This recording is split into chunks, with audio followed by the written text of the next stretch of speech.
লাচুং থেকে গ্যাংটক ফেরার পথে আজ আমরা কি করলাম চলো ফুল ভিডিওটা দেখে নেওয়া যাক। আজকে মানে লাচুং ঘোরা শেষ। আমরা এখন যাবো গ্যাংটক। গ্যাংটক আজকে থাকবো, আবার কালকে অন্য জায়গায় যাবো ঘুরতে।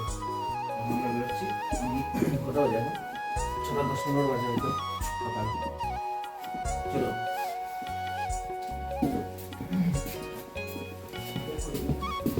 এই এভরিওয়ান, চলে আসলাম সিকিমে আরো একটি পার্ট নিয়ে। আজ আমরা লাচুং থেকে বেরিয়ে পড়েছি গ্যাংটকের উদ্দেশ্যে। লাচুং ঘোরা তো আমাদের হয়ে গেছে আর আমরা এখন চলে এসেছি সকালের ব্রেকফাস্টটা করার জন্য। আসার দিন আমার অতটা সমস্যা হয়নি, তবে আজকে খুবই শরীর খারাপ লাগছিল। সকাল সবার খিদে পেয়ে গেছে আর আমার বড় দিকে অর্ডার দিয়েছে সবজি রুটি, আমি অর্ডার দিয়েছিলাম পাহাড়ের ভেজ মোমো।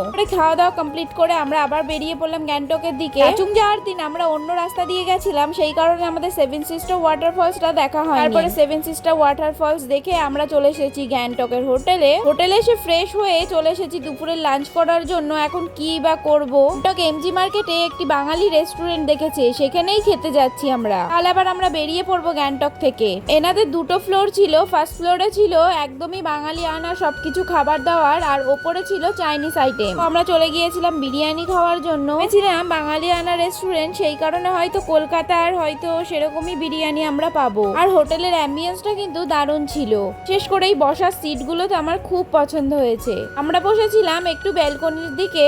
কয়দিন যা খাবার দাবারের হাল ছিল সেটা আর বলার কথা না। শুধু ভাবছি কখন সেবকে যাব আর সেবকে গিয়ে ভালো ভালো খাবার দাবার খাবো। সেবকে যে কটা হোটেল আছে খুব সুন্দর রান্না করে। অর্ডার দিয়েছিলাম মাটন বিরিয়ানি, আর এই যে আমাদের বিরিয়ানি। পেয়েছিলাম হয়তো কলকাতা স্টাইলেই হবে, কিন্তু সেই তাওয়া ফ্রাই বিরিয়ানি পেলাম। আর এখানে কিন্তু যে কোনো রেস্টুরেন্টে তোমরা যাও এরকম ওপেনলি অ্যালকোহল পাবে, যেটার প্রাইস আমাদের এখানকার থেকে কিছুটা কম। তো খাওয়া দাওয়া তো হয়ে গেছে, এখন যাব একটু লালবাজারে সবার জন্য কিছু কেনাকাটা করার জন্য। তো আমরা বাইকে এসেছি, সেই কারণে হয়তো সেভাবে আমরা কিছু কিনতে পারবো না। আমরা ভেবেছিলাম এমজি মার্কেট থেকে খেয়ে তারপরে রুমে যাব, তারপরে একটু সাজুগুজু করে আবার আসবো, কিন্তু কেউ আর আসেনি। আজকের ব্লগটা এই পর্যন্তই, দেখা হবে নেক্সট পার্টে। ততক্ষণ ভালো থেকো, টাটা।